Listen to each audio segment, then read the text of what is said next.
శాసనసభలో ప్రవేశపెట్టడం జరిగింది. గత దశాబ్ద కాలంలో నియామకాల విషయానికి వస్తే రాష్ట్ర నిరుద్యోగ యువత కన్న కలలు కలలైపోయాయి.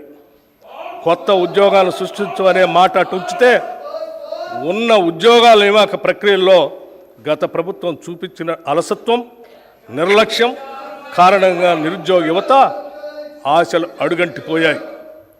తాము చేపట్టిన అరకొర ఉద్యోగాల నియామక ప్రక్రియలో చోటు చేసుకున్న అక్రమాలు, పేపర్ లీకేజీలు, అసమర్థ పరీక్షా నిర్వహణ వల్ల అర్హులైన యువతకు ఉద్యోగాలు రాని పరిస్థితి దాపురించింది.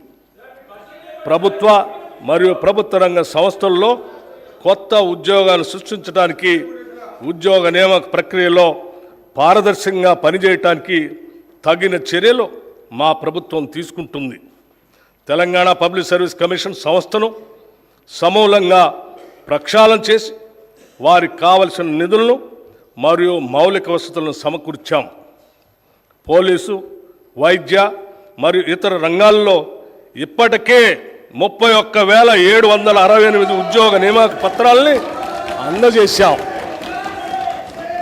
ఉద్యోగ నియామక ప్రక్రియల్లో ఇదివరకు చోటు చేసుకున్న అవకతవకలను సరిదిద్ది నియామక ప్రణాళిక క్యాలెండర్ను త్వరలోనే ప్రకటిస్తాం.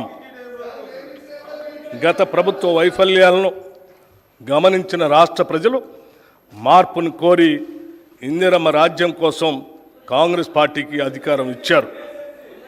తత్ఫలితంగా గౌరవనీయులు శ్రీ రేవంత్ రెడ్డి గారి నేతృత్వంలో కాంగ్రెస్ పార్టీ ప్రభుత్వాన్ని ఏర్పరిచింది. ప్రజల ఆకాంక్షలతో కాంగ్రెస్ పార్టీ ఆశయాలను సమన్వయపరిచి